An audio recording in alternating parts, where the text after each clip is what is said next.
I just want to say, you did a very good job. So good job. It's that thing where you're actually kind of smart. Things you say make you sound dumb. Yeah, we both do that. What's that called? Nope. Yeah, but you're a little different, Dad. Stop saying sure! Oh, it drives me crazy! Are you seeing clear? Are you seeing clear? I think most people just ignore the tough question. This isn't Minecraft. This is real life. You are hilarious. That was not the dog, Dad. That was you. Yeah, to solve this, we have to completely ignore the main problem. That makes literally no sense to me. I just want to die. And that, my friend, is one of my favorite things about you. Hey, good morning, happy Thursday, and welcome to Renaissance Radio. I am Jeremy, your host, and I was just sitting here listening to this intro and remembering that I'm 36 years old now, and I went to school for radio broadcasting when I was 17 or 18 or whatever it was, and I was there for one semester. And I just had this like crazy flashback of nostalgia and kind of weakness where I remembered like I came in like I'm going to be really good at radio. I remember thinking that in the peak of my confidence in those earlier years. And I remember thinking I am going to kill it at this. And I remember very distinctly one of the very first assignments was to record an AM radio station show. So basically the job was 90.9 WNZR at Mount Vernon Nazarene College at the time. That's how old I am. It's Mount Vernon Nazarene University now. Marcy Reinhardt, awesome professor, teacher, still there. As far as I know, I should reach out to her. But I was just so confident. I just remember being so confident and also so ill-prepared for college in general, and just like not my family's fault, definitely my own discipline level and those sort of things. And so I remember my first episode requirement for the FM station, because the FM station was live. Eventually, you get to be a sophomore, junior, senior, if you're really good sophomore, right? But a lot of people, junior, senior, you get to run your own show as part of your assignment on the FM station. But the goal was to record a sample AM segment. So the goal was, you go in there by yourself and you record yourself doing a show, and like no one but your professor heard it. And I remember sitting in front of that thing, and I was confident till the very second the record button was hit, and I just froze. And like nobody in the world knows this but me and now whoever's listening to this. And like I froze, and I stopped the recording, and then like practiced 97 times the first sentence I was going to say, and then I froze again, and then I froze again, and I froze again. And I just kind of like never stopped freezing. I mean, ever, till like today. So, I mean, there's different parts of my career and stuff where obviously I've worked through some of the anxiety of public speaking and things like that. But I was just like sitting here realizing like, wow, like I feel this way again. I feel this way again, that I'm going to freeze. And even with no one listening, once again, no one even knows really that this is a thing yet. I've confided in some friends, and, the stakes have never been lower. There's no pressure that this does well. I have a career and some other things that I'm doing. Renaissance Agency isn't dependent on Renaissance Radio, which we'll talk about here in a minute. But it's just funny how those feelings can kind of creep back up, that imposter syndrome and other things like that. And the contrast to that is that other people will go like, wow, you're great. And it was funny because leading up to that AM broadcast, I don't know if I ever completed. I mean, I ended up not, finishing college. I didn't finish that year, right? So it's crazy because leading right up to that, people were like, you would be amazing at this. You would be amazing at this. And it was cool to get encouragement, but I don't know that I got any sort of, and again, this isn't an indictment on anyone in my life, but just looking back, like, I don't know that I got the preparation necessarily of like, hey, like this is going to be hard work and you're going to deal with this and those sort of things. And so, again, no one's fault but my own, but it's so interesting. I think that has a lot to do with, this isn't prepared. This has a lot to do with kind of what I'm trying to do right here is I just know that as young artists, as creators, as techies, as thinkers, people have the best of intentions, the best of raw talent, the support of their community, their friends, their family. And just sometimes you just get stuck, and the emotional strain and drain on getting stuck is huge. And so this show, Renaissance Radio, I think is going to be, who knows what it'll be, right? As it goes, I'm a bit of a eccentric, kind of a transient thinker to some degree, and it can be hard to follow at times. But my vision for this program is that people who continue to get stuck will have some means to get out of it. So if you're a casual listener and you're kind of like, oh, this is fun, Jeremy tells funny stories, he's got some interesting insights, you may enjoy the show. at times, and at times it'll feel a little bit either heavy or aloof. But if you're somebody who is an artist, a techie, a thinker, someone who feels like their emphasis in life is maybe a little bit different or less appreciated or those sort of things from others, or maybe you feel a little bit alone in that process, I'm hoping to build kind of a community of people who say, like, this is really normal. Here's what I tried. And so that's probably who the audience will become organically. But again, you never know. I have no idea who that audience is going to be, or even where I'm heading exactly with this. This is going to be an extension of the Renaissance Agency, which is a creative agency that I've been investing in for a little while now, a long time intellectually, and then now a couple months with my actual time and actual money aside from my day job. And so, so that's really what I want. I want people to come away from the show thinking like, okay, yeah, I have a place that I can kind of struggle with somebody. Now in my old age, I'm going to have a lot of experiences, varied levels of success. This certainly isn't a brag show. I have nothing really to brag about. But I've at least experienced some things, and I've run into some walls and tripped over some things and seen a couple sunrises in business that I think I can help encourage some of these younger artists, thinkers, techies, craftsmen. But also when I say younger, I don't mean younger in age. I mean younger in just like you're early in the process. Maybe you're in your 60s or your 20s or you're 15 years old or you're in your 80s and you're just re-entering a new space of life and you're discouraged. Maybe you've had some success and you remember what it was like to start something fresh like I'm going through right now. I remember a lot of my consulting or creative career had kind of developed this referral base that I wasn't really, I was struggling. I had new hurdles and struggles to go through, but I wasn't struggling with the things I struggled with my first time, when I first started, where it was like, there's literally no one coming in this building and I have to figure out how to get them here. I didn't struggle with that at the tail end. I struggled with other things. And now I'm back to that beginning part where I'm like, okay, I don't want to beg, but I do need to have some listeners and I want to make sure that they're right people and that sort of thing. So I want to kind of struggle with you guys side by side with you and offer some help there. So that's Renaissance Radio. We'll see how it goes. I'm going to be having guests and asking tough questions, easy questions, funny questions, and we'll go from there. And then some of the shows will be just me, going through some thoughts, some hopefully a little bit concise thoughts, but maybe not. We'll see. The Renaissance Agency, which Renaissance Radio is an extension of, like I said, is a project that I'm working on where essentially I want to let people just thrive in their giftedness. And so my focus is going to be on creating unique combinations of business requests. If you're a business owner and you've worked with me in the past, you know what that looks like. It's a bit of, I don't want to describe it right now, but the idea is that we come together and we problem solve in unique ways and then call in artists, craftsmen, thinkers, and techies to execute that in a way that isn't seen constantly the same way all the time. So there's going to be limited number of people that I can take on at a time. I have a full dedication to my day job, and this isn't something that I'm going to do and take anything away from that, but I think we can get a lot done in a short period of time. As an example, Renaissance Radio, you guys who know me, you know that I'm a little bit disrespectful of limitations to my own detriment at times.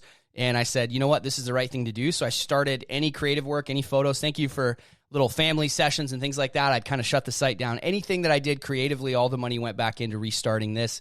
And so now here I am with this gear. Right before the episode started, I Googled, hey, what is phantom power and why?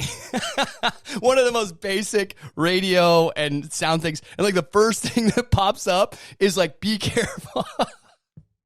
Be careful, because if you turn it on the wrong mic, you will completely destroy your mic. So I'm already mad at this mic because it's so good, by the way. This is such a great mic. But it keeps catching my like beard hair. And I'm talking about like mature beard hair that's been with me from the beginning of this beard. It keeps catching and like pulling it out. It's awful. And so I find that little article that says, be careful because it'll destroy your mic if it's the wrong mic. And I had just toggled phantom power to see what it sounded like 10 times. So we'll see at the end of this episode. Oh my gosh. This is going to be indicative of how this is going to go, by the way. I'm going to spend the money and the time, and I'm going to break things and ruin things so that you don't have to. So anyway, Phantom Power, I read like a couple parts of a couple of the sentences, and it just turns out this mic doesn't need it, and I'm just going to leave it at that. So the Renaissance Agency, like I said, is going to be a space where artists, thinkers, techies, craftsmen can come in, and we can sit down and we can have coffee, and I can say, what kind of work do you want to do? And ask the questions that a lot of people don't know to ask. And I'll say it this way, like, how much notice do you need to do your job well? What specifically are you doing?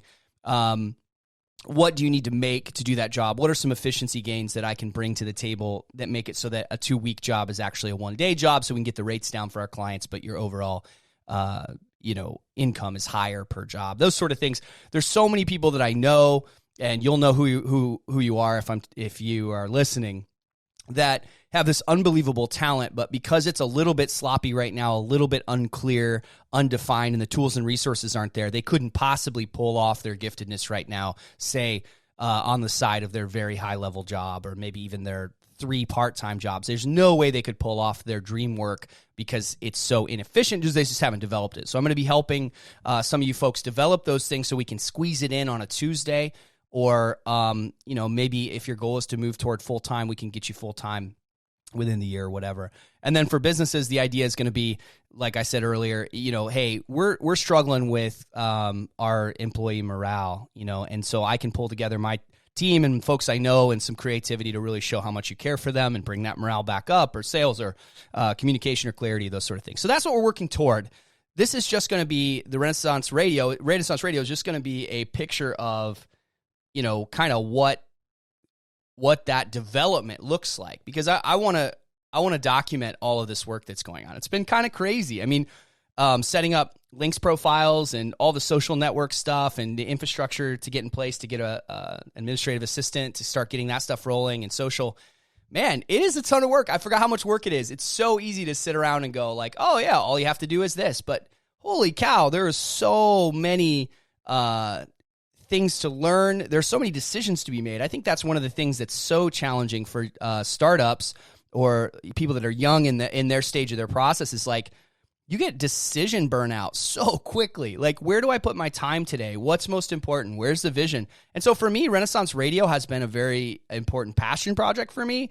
I have some friends that have a very successful podcast and other things, and I was like, man, I want to make sure that like I thank them for their contribution to kind of showing me that it can be done. At the same time, it's a completely different thing. I don't want them to think that they owe me their audience or anything like that because we're friends. And there's just all these like very small, that's one sort of window. And then it's like, well, the advice you see online is just start recording. Well, okay, get your iPhone out and just start talking into it. But in my experience in the production and the rapid deployment of media that I'm used to, I might as well go ahead and do it right. So now I'm figuring out, like, how do I record in 4K on the iPhone, stream that, keep this sounding good? How do I script? There's just a whole bunch of things we'll go into later that are just experiments. I have no idea. To be honest with you, I'm really stressed out. I don't know if that camera's recording. I have no way to really know. I should probably put a mirror there, maybe monitor it here. I don't stinking know. So we're gonna do our best. But yeah, so that's that. One of the things I wanted to talk about today, that's kind of the introduction of the show. We won't talk about Jeremy every day. But one of the things that I wanted to talk about today is just identifying and what I like to call mapping. And, a psychologist would look at this and go, oh, great, we're journaling here. And an engineer would go, finally, we're, whatever this is called. And an artist would say, we're wireframing, or a storyteller. But when you're in the early stages of this process of starting literally anything, I think that there's a stage that's really important prior to mapping, but we're going to talk about mapping today. The stage prior to mapping is to be very clear about what you're excited about and to try to understand which part of the process you're most excited about. So I guess I will talk about that for a moment.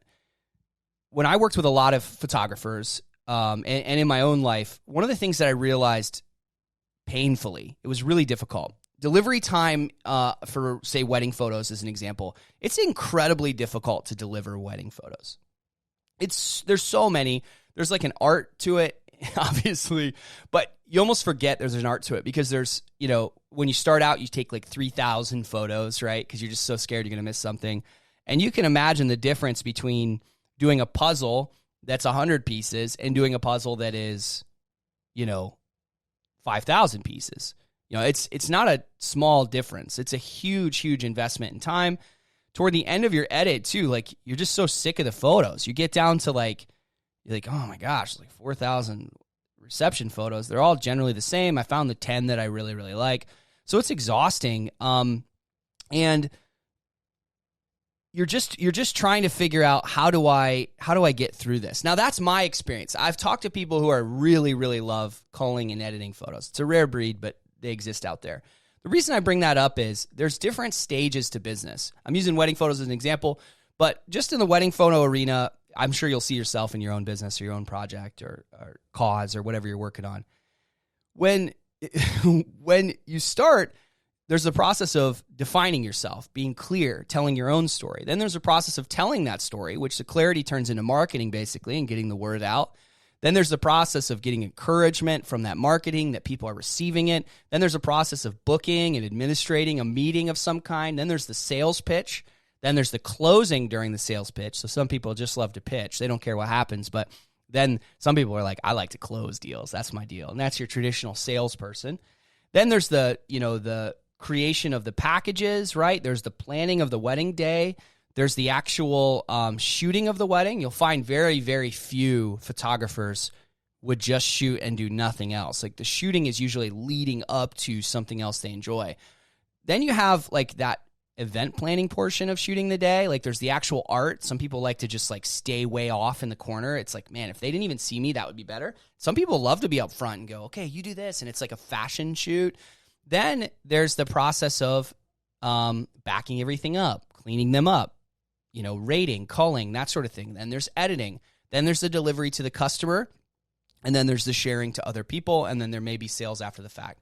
So what we call wedding photography is actually a huge soup of different types of processes by different personality types. And the specific reason I'm bringing this up right now is different motivators.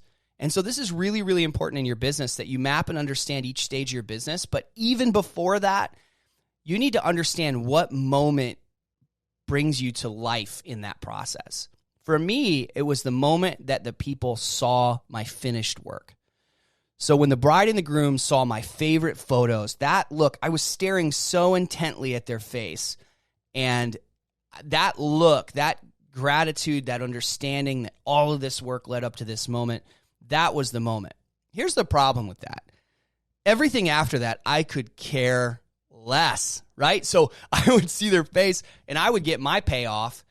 And then it's like 6-8 weeks later, photos still aren't like finished. I just did my favorites. And it's like, hey, where are my photos? And then there's anxiety and it's stacked up and there's 6 weddings and I got way behind. And eventually what I realized was that has to be my last moment. That moment where I get my payoff, that has to be it for me. Everything else has to be done before I do that. So either I had to edit those photos early, or I had to wait to show them until they were done, or I had to get everything done before I showed them. And those sound like the same thing, but what I mean by that is the normal 4 to 6 weeks that most photographers take, I could wait to show them to the end of that 4 to 6 weeks and edit them all. Or if I wanted to show them right away, I had to figure out how to edit right away. I chose the second option, which was a very kind of involved process of creating a rating system in my camera that transferred to Lightroom.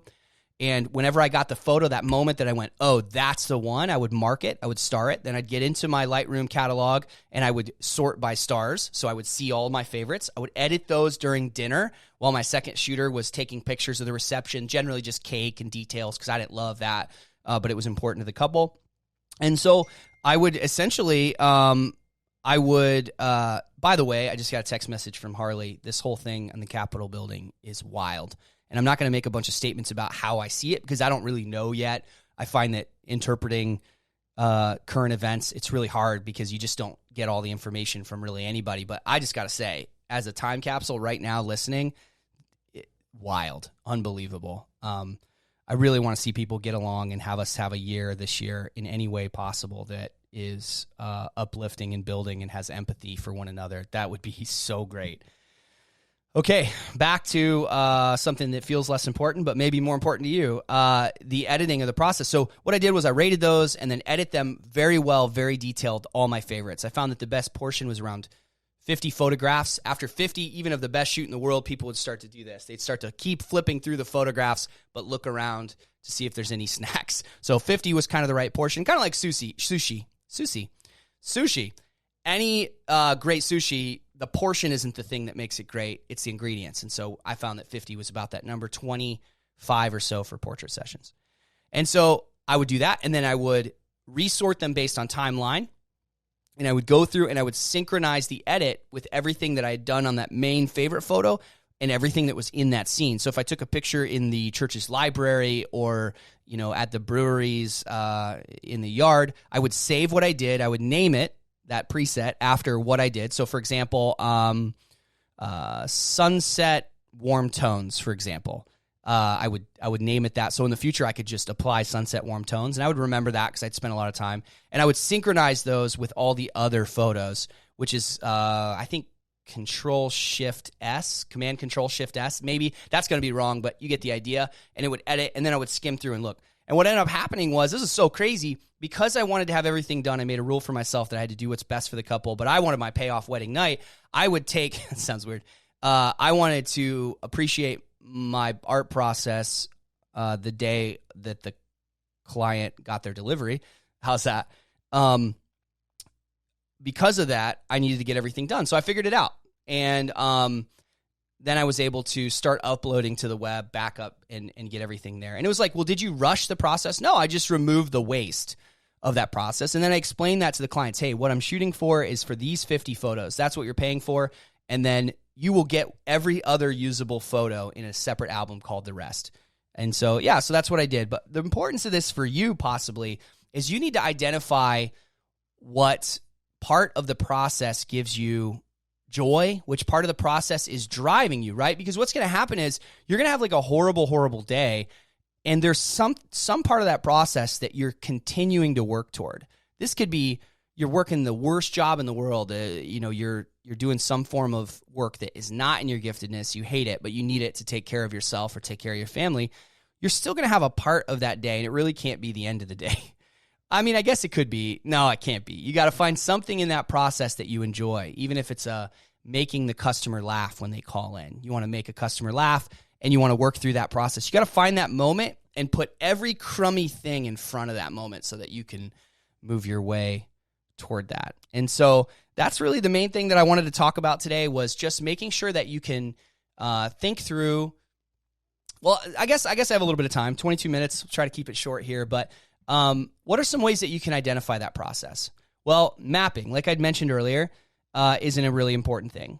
So one of the best ways I found to map is a program called MindNode. Very inexpensive, I think $20 at its most expensive phase. There's other apps that work, but I've been using this for years. And essentially, it's just mind mapping. You write down what you know, and then you break off what you know from there. So oftentimes, you write down what you know, which is impartial. What a weird. That's like, do you ever have a situation where you want to sound smarter, so you just add like parts to a word? That's what I just did right there. Like, you have partial thoughts. I'm like, impartial. Yeah, wow. Listeners go through the roof because Jeremy said impartial. But a lot of times you have a good sense of what you're looking at, but not a good detailed map of what you're looking at. So, for example, I knew I needed to start this podcast, so I just put a main node there, which is basically just an oval with the word podcast. And then from there, my mind naturally went to content, time invested, goal. Those are some things I need to determine. Okay, so I'm making this podcast. What are the things I'm going to need? Oh, gear. Gear came out of that. Like, what are some gear that I'm going to have? And so I just started and then there would be spider webs off of that. Not spider webs, but kind of like arms, branches coming off of each of those things. So I would say I need gear. Okay, well, I need audio gear, I need video gear, and I need da-da-da-da. And so it just continues to spread out until you have a better sense of what you're looking at. So MindNode is really helpful. Start with what you know, and then work on that hierarchy there. But take something like MindNode or a piece of paper and begin to do it yourself and look at your process and say, okay, what's the ultimate goal of what I'm doing? Because honestly, like one of those traps that we bump into is like right now, it'd be easy for me to say my goal is to start a podcast.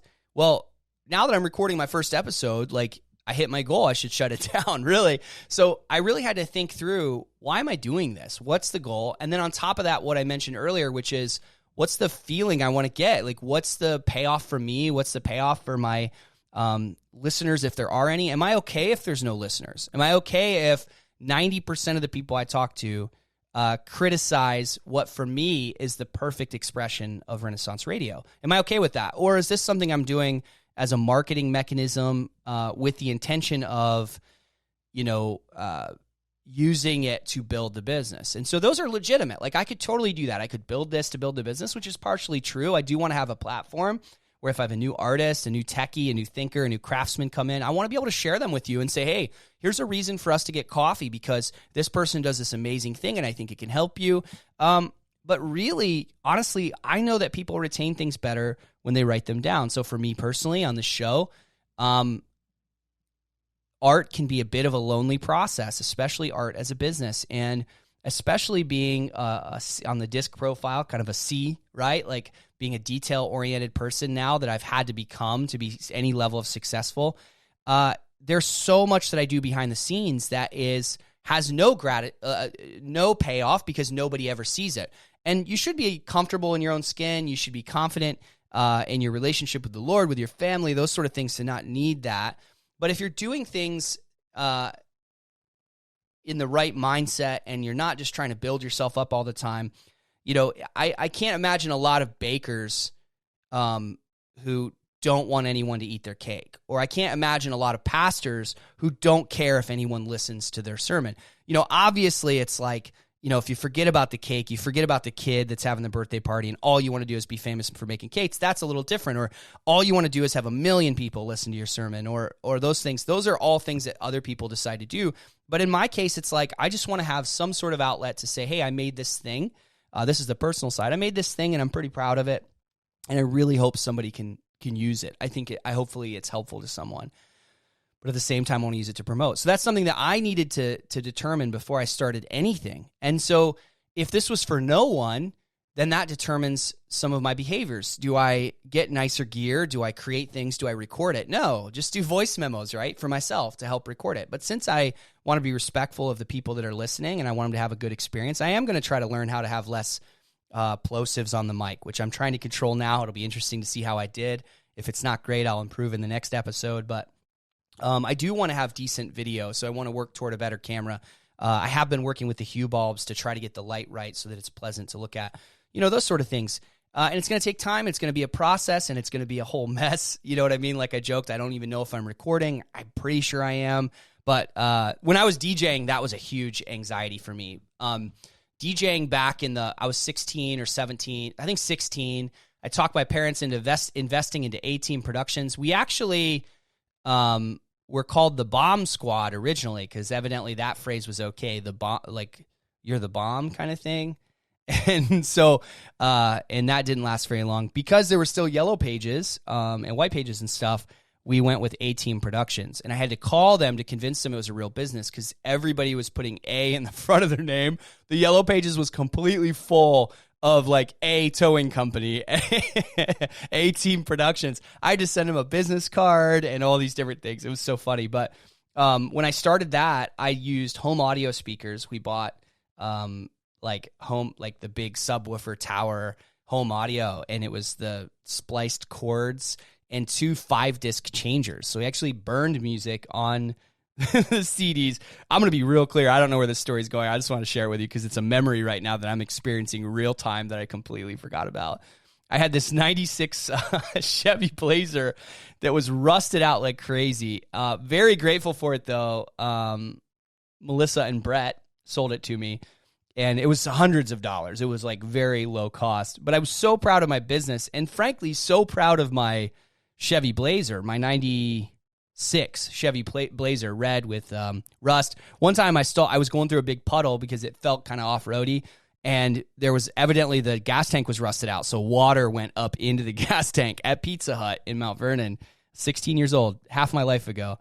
And so I was so proud of this Blazer and my business, A-Team Productions, that I bought a vinyl. I saved up and bought a vinyl windshield cover that went over top of the windshield, and I had to get the height right because it had to be legal. And I'm hauling around home audio equipment and all that stuff and playing music for people and doing, birthday parties and mitzvahs and all sorts of things. And eventually I graduated to school dances, which made me big time, and got into weddings, met my wife, had a few DJs working for me at that point. And and that I asked her what she wanted to do with her life, and she ended up saying, I'd love to be a photographer. So I bought her a camera. We started shooting $300 weddings together, and the rest is history. So the reason I bring that up is from the day I started till the day I stopped doing it, and in several years I had guys still working for me when I was shooting weddings, and I didn't do it anymore. But to the very last time I DJ'd, the gear anxiety was so high because you were dependent on the electricity of the room. So like my wife's cousin, Sarah, I went and DJ'd her dance, and it was a pretty affluent school out by Kings, and I felt really prepared for it, and I thought it was really good. By then I was using a Mac and those sort of things. I'd graduated, and iTunes, and I was buying the music and all this stuff. And the breaker kept tripping, and I was like, I don't know what to do with this. Like, I was responsible because it's my gear, but like, what do you do? Like, the school's breaker is tripping and the music's cutting off and people are booing me and they're all sitting down. Like, people are crying. It was awful. So sorry, Sarah. I don't know what maybe if I get back in the business, which I won't, I'll figure that out. But I had all this anxiety around the gear because essentially what you're doing is you're running the Mac from a headphone cable. I mean, there's just nothing else happening. Like, you're running a headphone cable and you're running that headphone cable into your Mac E12 board, which has an adapter. And so you have the volume on the computer, volume and mute, that are separate, and then you had your gain on the Mackie, but you had your individual channel gain as well, which also had a mute button, and then that would go out to the, I guess it would be the power source for the speakers, because these were passive speakers, and that had a gain on it, and then you had the connection to the speakers. So there was like 7 areas. We used to run like these drills where the DJs that worked for me, we would have pizza and we'd work, and I would sabotage the system, and they'd have like 10 seconds to figure out, like MacGyver, to figure it out. I was kind of a tyrant. I was kind of an idiot, but we needed to do that because the stuff would just fail. And so now I'm looking at this going like, man, I hope this camera is running. If it's not running, this is a radio program. There's no video for this one, but if it is, that's great. But yeah, these are the kinds of things when you have your business that you just have to deal with, man. Like, you get so excited and you have all these aspirations and goals, and the larger your vision and your dream, the more things are involved that can ruin it. And that's what's crazy. That's why the advice is always to start small, and you should do that, and you can do that. Or you can go, you know what? I'm going to try to pull this off, and you can do that too. So mapping is a really, really great way. And I know I talked around everything but mapping, but I think you got the idea. Sit down and write out your process, start to finish. What's a deal? How do I make money? What's the end? When do I walk away? Write that down first and work yourself backwards if you're stuck. And then begin to fill that out. And when you're problem solving, start looking at certain parts of the process, not the whole thing. You shouldn't be mapping all the time. That's why I map right away up front, because I don't want to constantly be going, well, what is this? Where am I? What am I doing? And so map your entire process start to finish. If you're in a service industry, start with the very beginning. I'm sitting in my house. There's no customers. Okay, I need to get customers. Once I get a customer, they need to be able to book. Okay, they need to be able to book online or over the phone. Great. Then they need to be able to know how to get to my place, and walk through it like you're explaining to someone who's never been to your town how to get somewhere, right? You can't say, oh, go down where old man Wilson used to sell his apples back in 87. You can't do that. You can do that with locals, which is how we think, but you can't do that with someone who's never been there before. So you want to think that way in your process. You want to think that way in your project. And sometimes the project isn't customer facing. It's just, I'm an artist and I need to create art every day and I'm stuck. So at the end of the day, you're going to present online at 4 p.m. your stuff, and that's going to hold you accountable. Okay, to present it, you have to have it. And to have it, you have to make it. And to make it, you have to have these tools.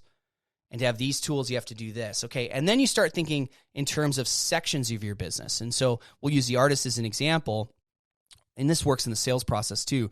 But as an artist as an example, they're looking at one section and they go, man, I'm really having trouble with the make it section. Like, I think I have an idea of what my whole process is, but I'm having trouble in the make it section. Okay, why? Well, I just feel very uninspired. Okay, is it chemical? Like, are you literally just like imbalanced? Is it time of day? Is it the tools available to you? Are you not inspired? Are you not equipped? Do you need to learn? What are the things that, and now you're focused in on that one specific area that you need to solve, and it becomes less daunting. And so once you solve that main issue, that one issue, and you say, yeah, like I'm going to set aside for myself a time of day in a certain space with a certain cup of coffee or tea or hot cocoa. Maybe you buy yourself that expensive snack or that expensive drink, but you just have a little piece. Every day you're looking forward to that little piece of chocolate that you love so much. You're not going to eat the whole thing. You're just going to eat that little piece of chocolate, and you're going to drink that drink, and you're going to draw for this amount of time, and you set a timer. And then you're like, well, I keep forgetting to prepare for it, so I don't have anything ready. Great. So what do you have to do to prepare for it? Well, I have to take notes ahead of time. Great. Set yourself a reminder in your calendar. That doesn't work. Okay, set yourself an alarm then. Like, then you're problem solving on the tangible and pragmatic issues that run into pulling off what you want to pull off. And so I think that's the zoom out, zoom in, which is, hey, where's your personal payoff? What are you shooting for? Understand that save point. That has to be the end for you. Then map this whole thing out and map it as generally as you have to. I have to have space. Literally, I have to have time and space. Okay, cool. Where's your space? Where's your time? Okay, inside of that time, I need to have a certain mood. I need to be equipped with certain things. I need to be da-da-da. And then you begin to build out those little pieces. And then the pieces you're building, so like for me right now, as I build a script, the script isn't just important so that I stay on track and that I don't chase a bunch of rabbits. It's also important because I plan to release a lot of content with every episode. And that's probably going to happen around episode 5 or 6 or 7. It's not going to happen right now because I don't have the resources to do it. It's just me. But I plan to release a lot of things, so I need to capture those things at specific times as the guest arrives. And so I need to make a plan for that so that I can get that stuff out. So yeah, so that's the idea. I would love to hear some thoughts. Maybe call into Anchor and leave me a voicemail. You can message me. I have the ability now, which is pretty cool, to have you call into the show and chat it out. We can talk about your thoughts on that or maybe your struggles. I'm hoping that Renaissance Radio can be optimistically and humbly solutions focused. The idea is that we're going to try to push past our excuses or our legitimate objections and things like that. So definitely never an air of arrogance. In other words, you call in here and I fix it. It's not that. I just believe that we have available to us enough information and the skills to solve the problem if we dedicate ourselves to understanding our goals and limitations. So I think I want to do that. You can feel free to text me or send out a voicemail or an email or message me on any of the social platforms. I'll put the link in there for all of those social platforms, and message me, and we'll sit down and we'll have a time on air to try to figure out what's going on. I'm happy to do that. So thanks again for listening, and if you are listening, I guess you are. Yeah, that's cool.